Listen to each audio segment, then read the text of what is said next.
Hello, everyone. Continuing with the series we started a while ago with lots of sci-fi and fantasy shows from the late 90s to early 2000s, that period where there were a ton of great shows in that nature that all ended too soon. It's Just very never sad. is one of our favorites, especially after rewatching, because neither of us, I don't think, have really seen it since it originally aired. Well, I haven't seen the whole thing. Yeah. Cleopatra 2525. We had just finished watching the X when we started this, so we stuck with Victoria Pratt. And one of our favorite shows of all time we also watched previously was Firefly. So you have Gina Torres, and then you have Jennifer Skye as Cleo, who was in Xena for a while. So we really were excited to re-experience this series and get the complete collection in this beautiful box set. One of the hardest ones to Yes, find. one of the hardest ones of shows in that area to find, and thankfully, especially in our region, a little easier to find in Europe and Australia. But yeah, very happy to get this. It's super exciting. It's one of two shows that when Hercules ended prematurely, because Kevin Sorbo didn't renew his contract, had a short sixth season, they filled the gap of Hercules' Legendary Journeys with Jack of All Trades, Bruce Campbell, and Cleopatra 2525, both half-hour shows. Which is crazy. Crazy because this is a sci-fi show, which sci-fi very rarely is successful in the half-hour format. It's always the hour format. Then, after the first season of this show, Jack of All Trades was canceled, and for the second season, before it was canceled itself, it moved into the 1 hour format, the 40-something minute episodes, and so we'll talk a little bit about the show here. It'll be three amazing lead actresses that really, along with their Mandroid Mauser, they're amazing. All of them seem to be having, what was great about this show for me, talking before we get into more like the premise and whatever, I think the number one thing for me that stands out is that it is just fun. It is fun, action, sci-fi. It is just a joy to watch. It's goofy fun that occasionally dips into more serious sci-fi and drama, but for the most part, it's just great action, great fun, moves at a great clip, and everyone who's acting in it, it just seems to be enjoying themselves. Well, and I just love, it's all our favorite people from Xena and Yeah, Hercules. because It was just it's all the these, party, see all the party continues. all the same stunt people, all the same actors.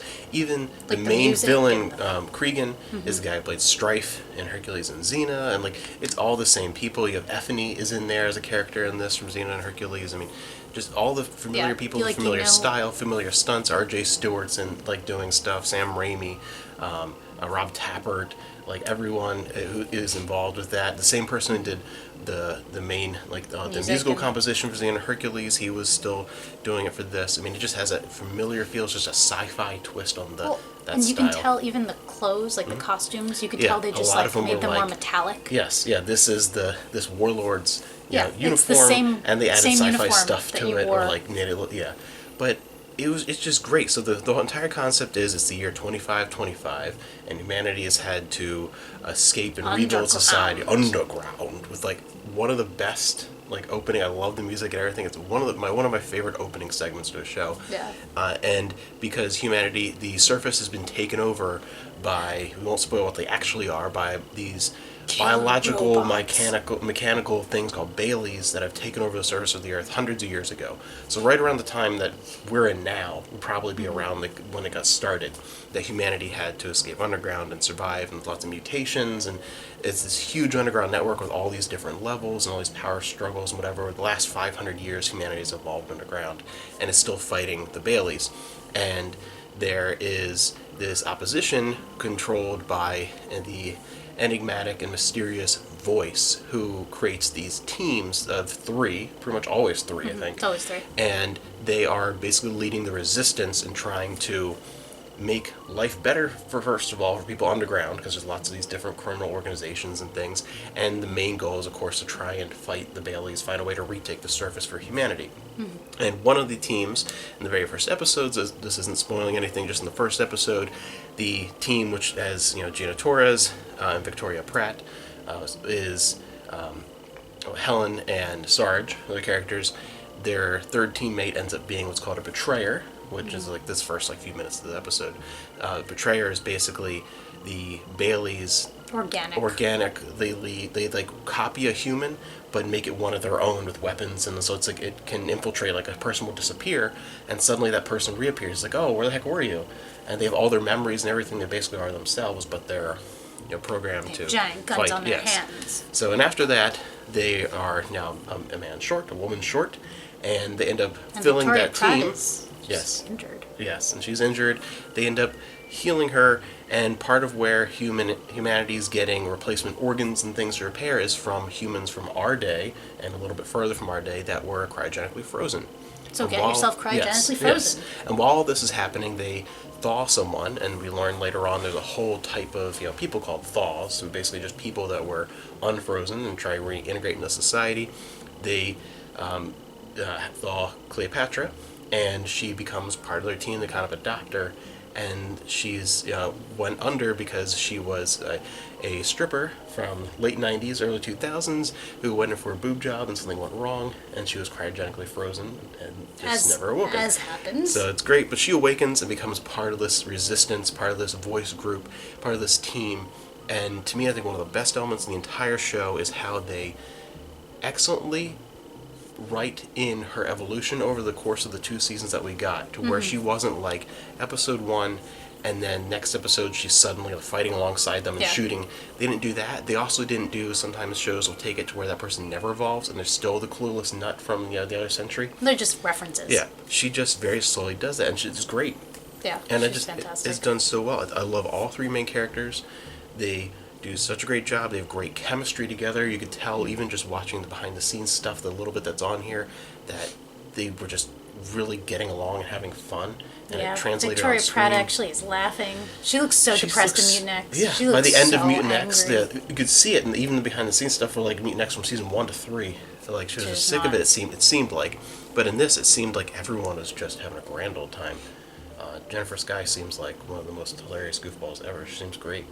And I love Cleopatra. In the opening, she's so adorable. But it's funny, it's fun. It feels like Xena and Hercules, but sci-fi. Well, I think that's good. Part of the draw. The is appeal, that you have this group of people who has been working together for almost a decade already, and they know exactly what they need to do. They know who's good at what. This is what we're gonna do, and you couldn't do this in a 22-minute episode without these people. Yeah, everyone, a well-oiled machine type thing. They know exactly what they're doing. The stuntmen are the best in the business. Yeah, a lot of these people... These are Lord of the Rings people. Yeah, a lot of these people, a lot of these New Zealand people that are working on this show have been working together since the original Hercules Legendary Journeys TV movies. Yeah. Some of them have been there that long. Especially a lot of the producers and stuff that were in that, Eric Grundman and those push-up bras. They've been around. Yeah. Oh yeah, there's a lot of sex appeal. But what's interesting about this is, especially if you look at the cover and whatever, you assume that it's going to be just sort of male gaze sex appeal, and why there's a lot of that, because let's face it, the 3 main characters, amazing actresses, but they are something to look at. But there's a lot more female gaze sexuality. There's a lot more all of the characters are from their women. Yeah, it's more about, it's very girl power focused type. We got a lot of 90s, early 2000s. Sarge is constantly looking at men's asses. Oh yeah, you get a lot of camera focus that you're used to getting in shows all the time, where the zoom up is on a woman's butt and then pans up to what you're actually supposed to look at. But here it's more it's on Mauser's butt, it's a guy's butt, and it's very much more openly in a positive light female sexuality, which you just don't get enough of. Well, this is the tail end of girl power, Buffy and Xena. And I think it still carries over. Yeah, so you get that, and I think too, from what I was seeing, and tell me if you do agree, that even though they were very sexual, it was more of an empowering, they are, when they were looking pretty, it's for themselves, not to attract someone else ever. And it was very realistic. Yes. This is what I want, and this is what I'm going to get. And they were just very strong characters. And you never doubted that they were, this is what I want, this is what I like, this is what I'll strong, get. independent, without being this fake shove it down your throat messaging. It was more just these are just strong, independent people. It's not making a point of look, I'm a strong, independent woman. It's just, I'm a strong, independent woman. This is what I am. Well, no, I'm just a strong, independent person. Yeah, person, yes. But I think it's so nice, and it was refreshing to see, especially in today's world when it's I'm a girl and I'm powerful. And it's where it feels fake, bold and italic. I'm a girl. Yeah, it doesn't feel fake. It feels genuine. It is, yeah. And I think part of that is just New Zealand, Xena people. A little that time and culture of the time writing and just what was acceptable. But it is fantastic, and the CG holds up, which is weird. Yeah, for a low budget show of that considering time, what this is, it holds up really well. It's minimally used. It's mostly practical stuff. We didn't really mention yet one of the highlights of this show, and it comes from the experience of Xena and Hercules for so many years beforehand.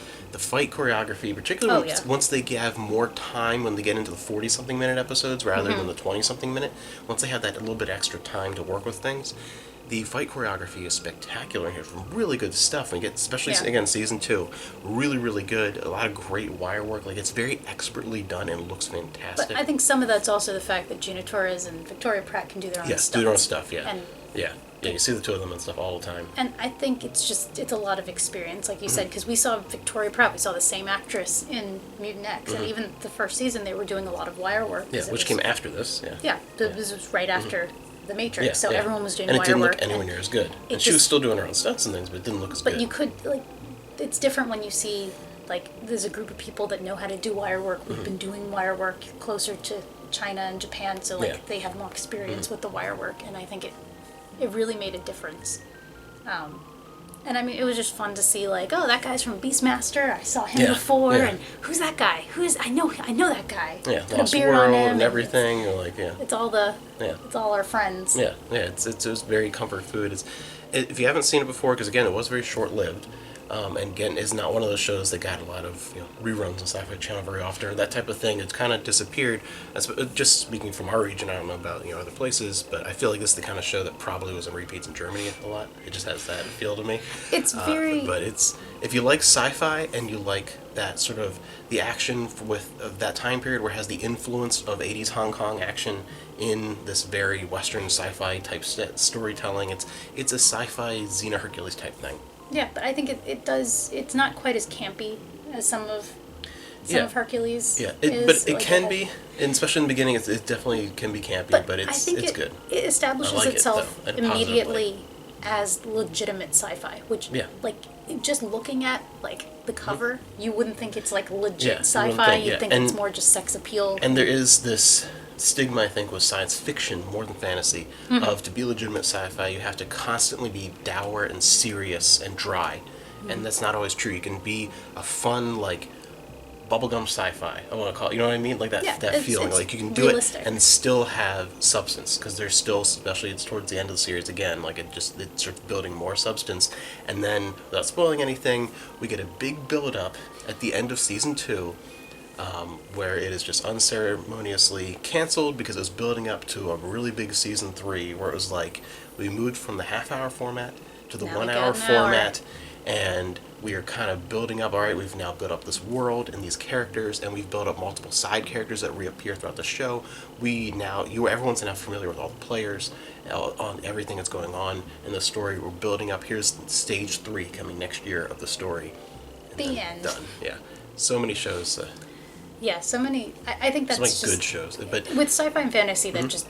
And especially in this time, there was something about the wave post the beginning of Hercules' Legendary Journeys of this type of action, fantasy, and science fiction shows. There were so many in a 10 to 15 year period, and so many of them, even some bigger name ones. Well, Dark Angel, you have James Cameron, Stargate Atlantis. Never got the finish for that. Huge franchise. Never got the finish. But James Cameron came back and he was directed the last episode of that. Let's do this. But just so many, and this is one of my favorites from this time period because it's just pure fun. It's never we were comparing it because we just watched recently and because of Gina Torres and whatever with Firefly. It's never gonna be as good as Firefly. The tone, the writing style, whatever. It's something totally different. Yeah, it's completely different. But the fun factor is there to 10. It's just amazing. I just love it so much, and this is, I think, so far especially, one of the ones that I remember, and it stayed true to what I remembered it being. Yes. Because Mutant X, I thought it was one thing, and it was not. Watching that as a teenager is very different than rewatching it in your 30s. To me, I felt the same way I did watching this as a teenager as I did watching it in my 30s. It was just as good, just as fun.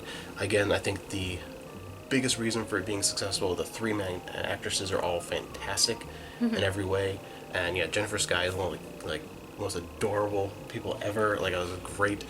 But I think the reason it can stay the same and Firefly can't is because there are adult relationships in that, whereas there's not as many as far as other than platonic relationships, I Yes. think there's less in the way of like, as an adult, I'm going to see this relationship differently than I do Yes, yeah. as a teenager, and I think that's one of the things that keeps it like the same. Yeah, it's just fresh fun. Because it's not, Mal and Inara, like you see them differently, Yes, and Zoe yeah. and Wash completely differently. Yeah. There's not as than many of growing up. those, because all the more complex adult relationships in here, it's focused on friendship more than romance.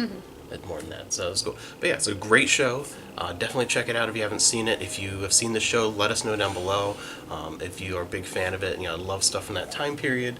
So a lot of fun, and join us. Every once in a while, we're going to be uploading these kind of things still as we watch them. Spending time together, rewatching these shows from that time period. We're going to talk about a lot of those. So join us again, and thank you for watching.